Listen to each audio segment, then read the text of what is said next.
చిత్తూరు జిల్లా. ఇక్కడ ఉన్న రైతులందరికీ ఒకే ఒక ఆశ్రయం. అది ఆసియాలోనే రెండవ అతిపెద్ద విజయ డైరీ. రోజుకు 3 లక్షల లీటర్ల పాలు ప్రాసెస్ చేస్తూ తిరుమల తిరుపతి దేవస్థానంకి అన్ని పాల ఉత్పత్తులను సరఫరా చేసిన మహాసంస్థ. కానీ ఈరోజు ఆ సంస్థ భవనం ఖాళీగా ఉంది.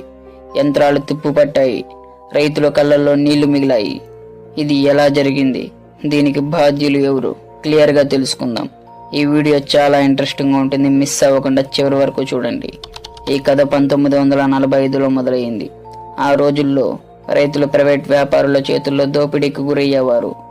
ఈ సమస్యను తీరుస్తూ ఒక చిన్న చిల్లింగ్ యూనిట్ ఏర్పాటు చేశారు. తర్వాత ఏపీ ప్రభుత్వ సహకారంతో రైతులకు నేరుగా లాభం వచ్చేలా కోఆపరేటివ్ డైరీ మోడల్ ఏర్పాటు చేయాలనే నిర్ణయం తీసుకున్నారు. 1973లో విజయ డైరీని స్థాపించడం జరిగింది.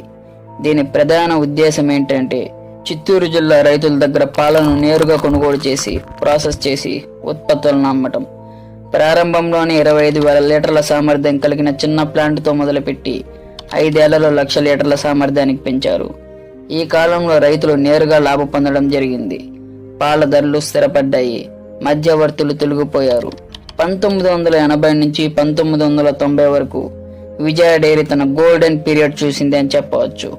తిరుమల తిరుపతి దేవస్థానానికి పాల ఉత్పత్తులు సరఫరా చేసే ఒప్పందం కుదుర్చుకుంది.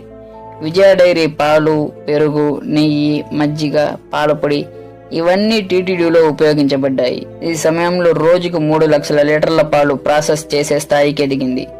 విజయ డైరీకి 70 నుంచి 75% పాలు చిత్తూరు జిల్లాలోని పశు సంవర్ధక రైతుల నుంచి వచ్చేవి.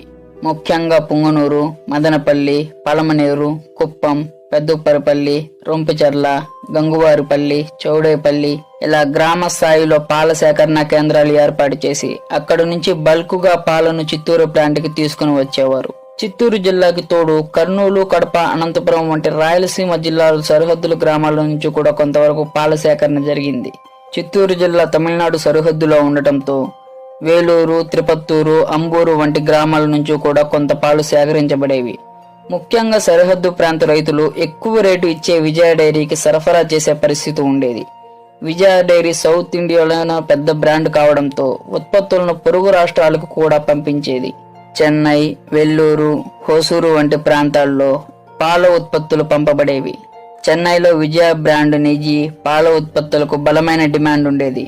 కర్ణాటకలో బెంగళూరు, కోలార్, మైసూర్ ప్రాంతాలలో పాల సరఫరా చేసింది. ముఖ్యంగా కుప్పం సరిహద్దు ప్రాంతాలు బెంగళూరు మార్కెట్కి దగ్గరగా ఉండటంతో పాల వ్యాపారం బలంగా సాగేది.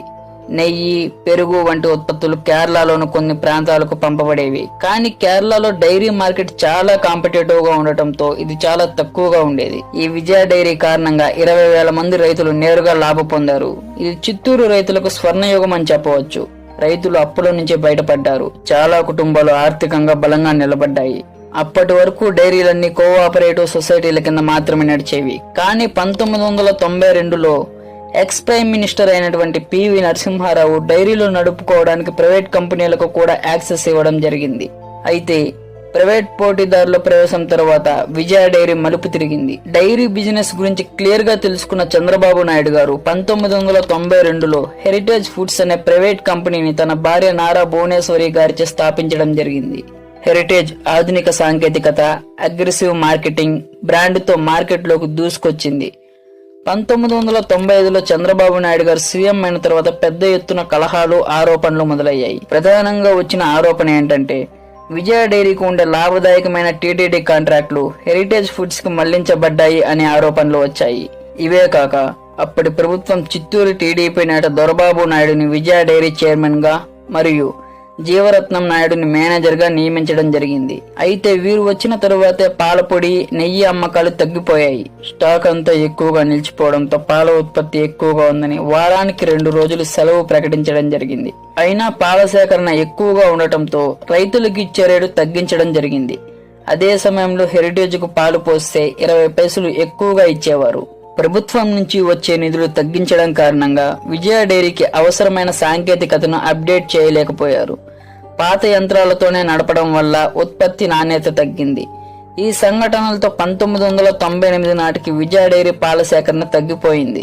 2002 ఆగస్టు 31న డైరీ పూర్తిగా మూతపడింది. అయితే ఇదే సమయంలో చాలా డైరీలు మూతపడటం జరిగింది.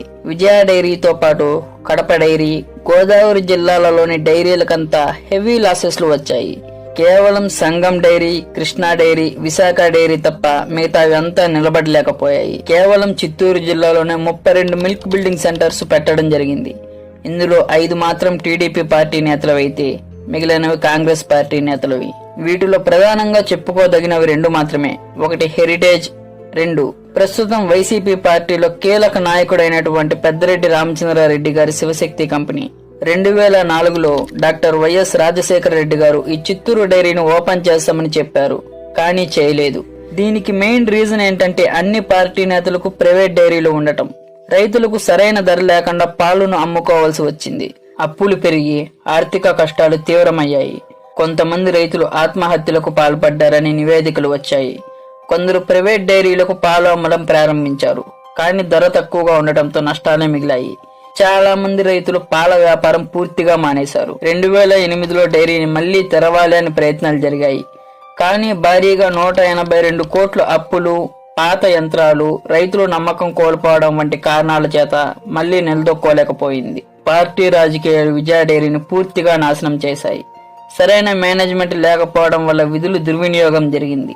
డిజిటల్ టెక్నాలజీ, మార్కెటింగ్, సరఫరా చైన్ మోడర్న్ చేయడంలో పూర్తిగా వెనుకబడ్డారు. రైతులు హెరిటేజ్, తిరుమల, శివశక్తి వంటి ప్రైవేట్ కంపెనీలకు పాలు అమ్ముతున్నారు. ప్రభుత్వ సహకారం లేకపోవడం వల్ల రైతుల సహకార సంఘం పునరుద్ధరణలో విఫలమైంది.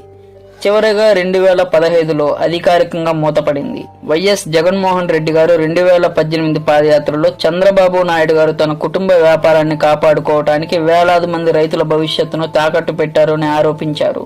2023లో వైఎస్ జగన్మోహన్ రెడ్డి గారి ప్రభుత్వం వచ్చిన తర్వాత అమూల్తో MOU కుదుర్చుకుంది. చిత్తూరు డైరీని 99 సంవత్సరాలు లీజుపై అమూల్ నిర్వహించబోతుంది. సుమారు 2 లక్షల మంది రైతులు నేరుగా లాభం పొందుతారని ప్రభుత్వం చెబుతుంది. ఈ పునరుద్ధరణ కూడా రాజకీయ యుద్ధరంగంగా మారింది.